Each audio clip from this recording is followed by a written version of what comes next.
G'day, Ben from Melbourne here, and today we're going to talk about my 5 best Australian new vinyl releases of 2022.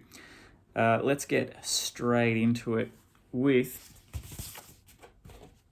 Black Cab's Rotsler's Rules. By the way, this isn't like 5 to 1 or 1 to 5. This is in no order. These are just 5 of the ones I think were the best of last year. This one is on the label Interstate 40. Black Cab were formed way back in 2004. Started off as a full band, which were a more psychedelic krautrock influenced unit.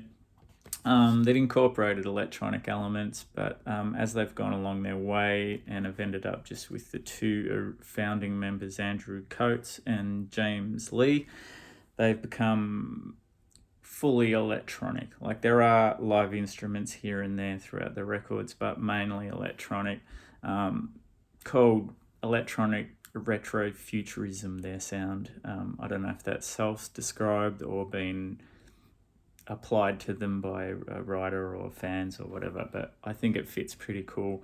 Dance floor beats to the sound of that, cold clinical electronic experimental European version of New Wave. If you like that kind of thing, you're going to love this.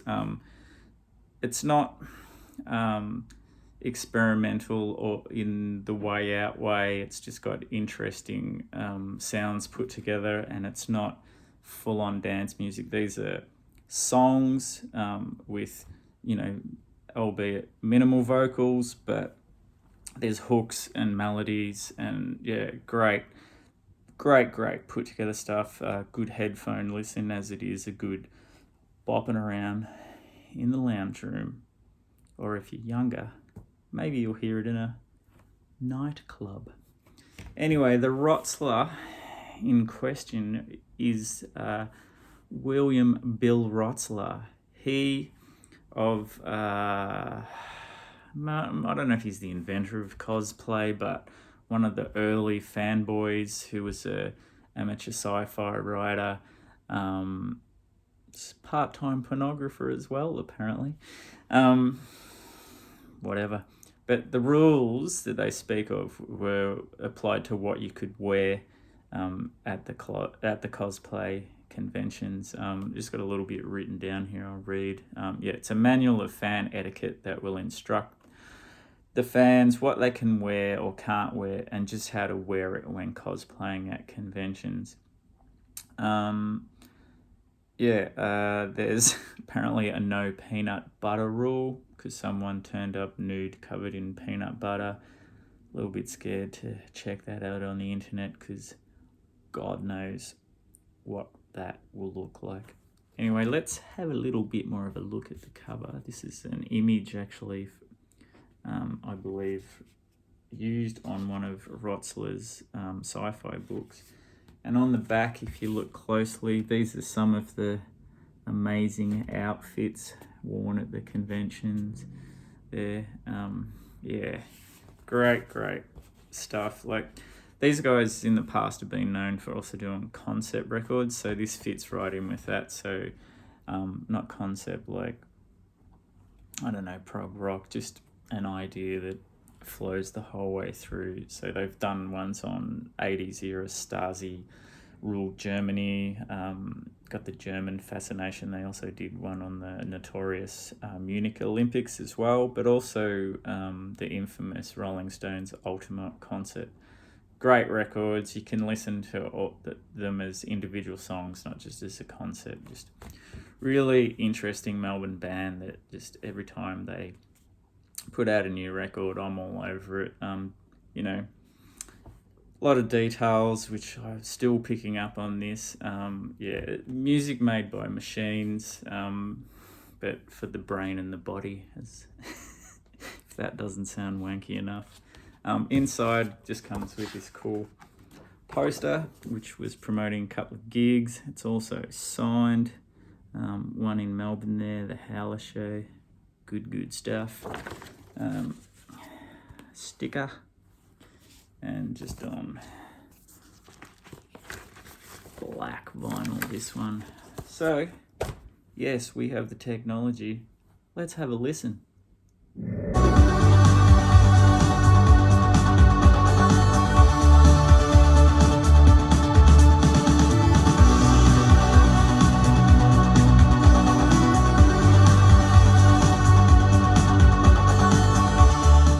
Okay, next we have King Gizzard and the Lizard Wizard with their double album, Ice Death, Planets, Lungs, Mushrooms, and Lava.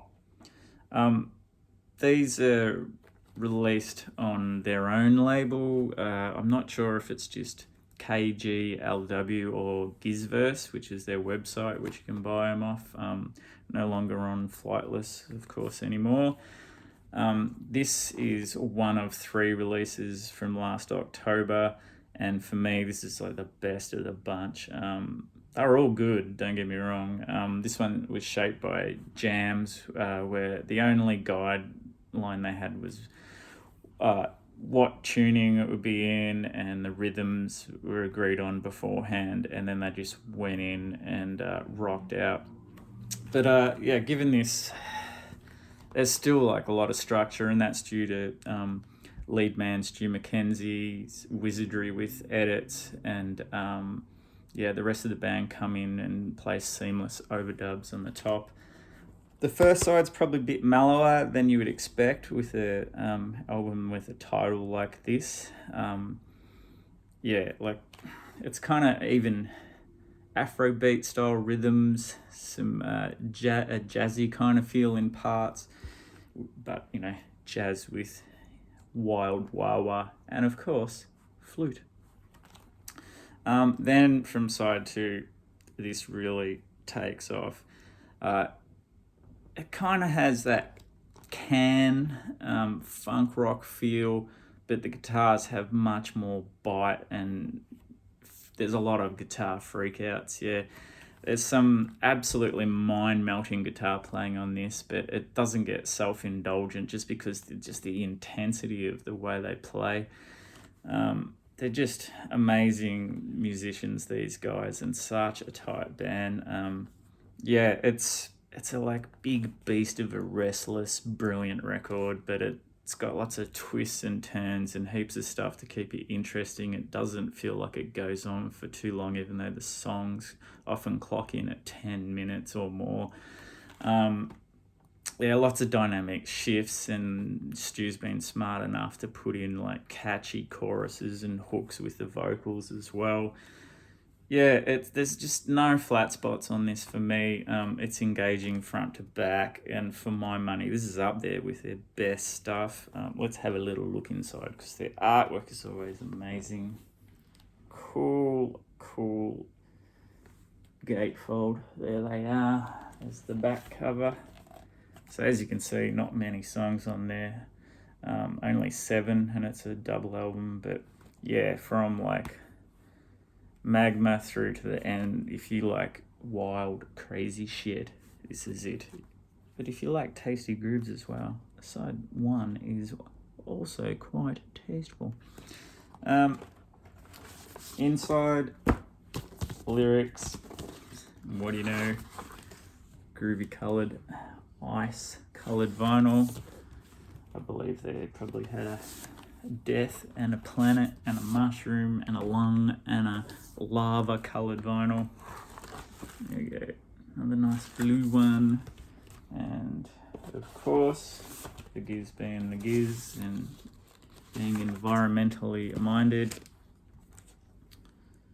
it comes in there like cool outer sleeve bags.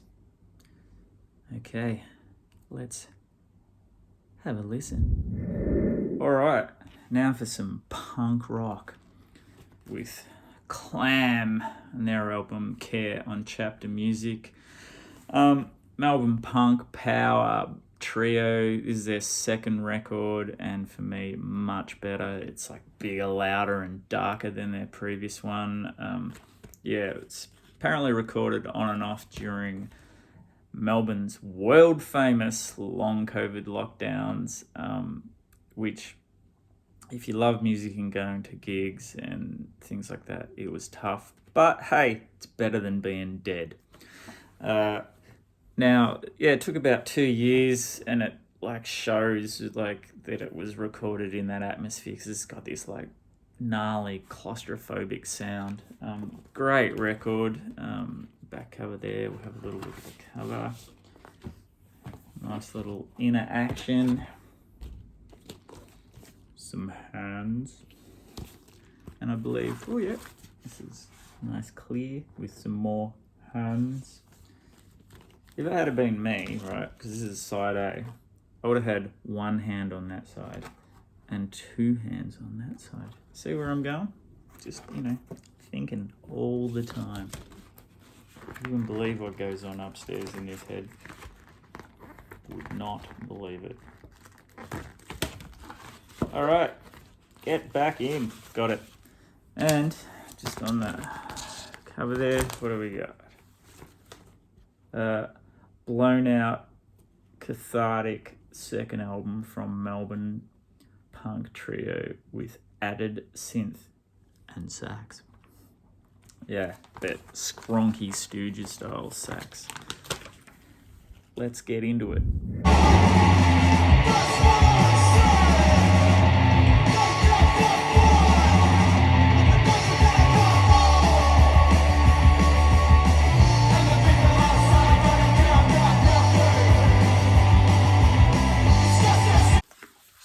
Now for what I'm calling an instant classic. Split Systems album, Volume 1, debut on the Legless label. Yeah, this goes straight to the front of the pack from this year. Though it's just brand new, I just can't believe how good this was and what a find it is.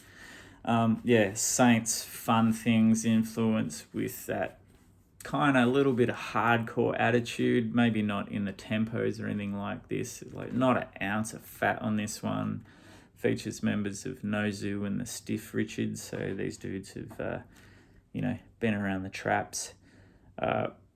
Cool, great, catchy, aggressive punk songs in that classic style, but yeah, with the spin which is been put on punk rock in Melbourne and Australia in general in the new punk rock scene in the last 10 to 15 years. It's just keeps on coming. I'm just amazed how every 10 years how many great punk bands are thrown up in this country.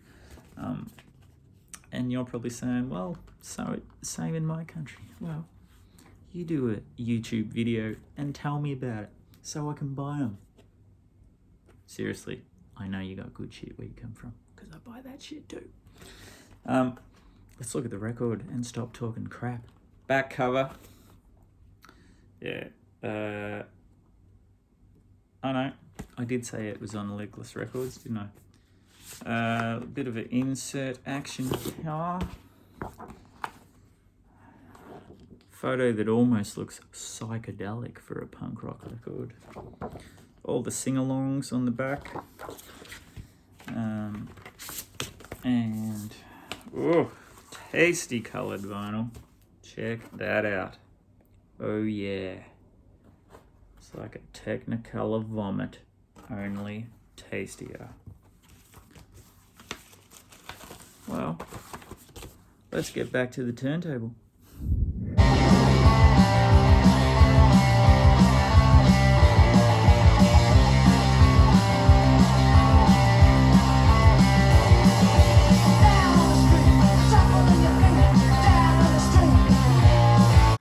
Okay, last one with Party Dozen with the album The Real Work. This is on Temporary Residence Records. It's a Sydney duo of, believe it or not, sax and percussion / sampler. This is like some unholy mix of hardcore, doom, jazz, industrial, psychedelic, and no wave. This is sounds like nothing I've heard in a long time, that's for sure. It's mostly instrumental. which is punctuated at times with the unique vocal style of saxophonist Kirsty Tickle, great name, screaming into the bell of her sax, which is also hooked up to a stack of effects pedals for maximum weirdness. I can only imagine what that's like live. Haven't had the chance to see him yet. That will definitely be there when they come down to Melbourne town. Let's have a little looky on the back. Pretty boring, to be honest, like the front cover. Oh, also, second track, Macca the Mutt, features Nick Cave, who pretty much just yells Macca the Mutt a lot. Not sure how that happened, but yeah, I'm sure it was a over the interwebs deal. That must be how the front cover was made. It does look like it's hammered artwork if you have a look at that. Pretty groovy. And I think the record is just black. All right, let's have a listen to some of that mayhem.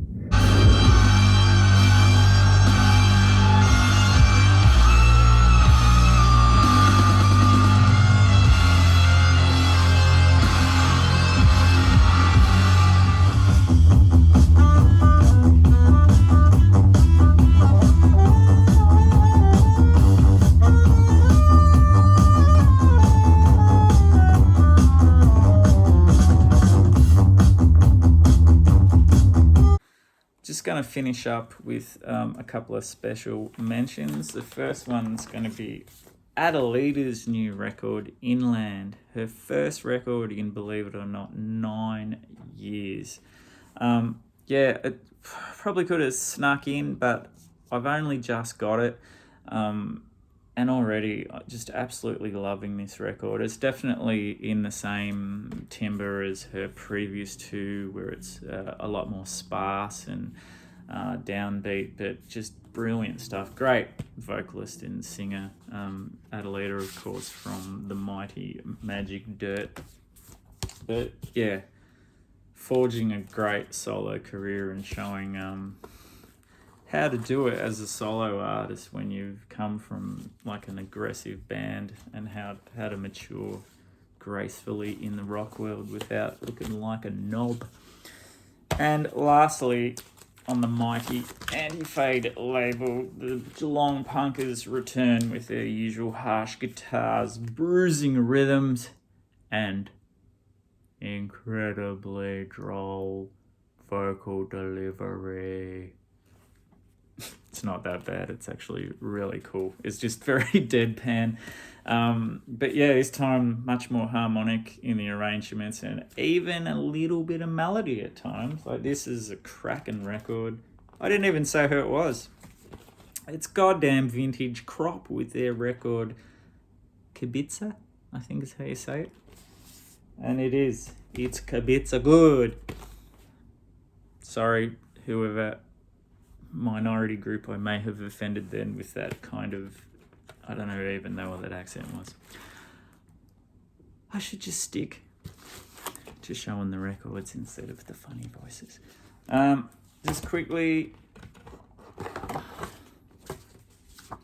groovy little booklet. Ta-da.